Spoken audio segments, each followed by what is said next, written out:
Hello everyone. When I say from Elasticsearch, import Elasticsearch on notebook, here this error is coming. No module named Elasticsearch.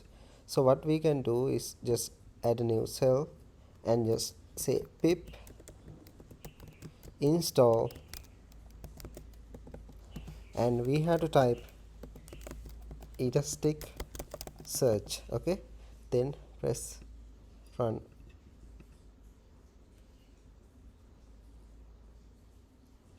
Now currently it is being downloaded.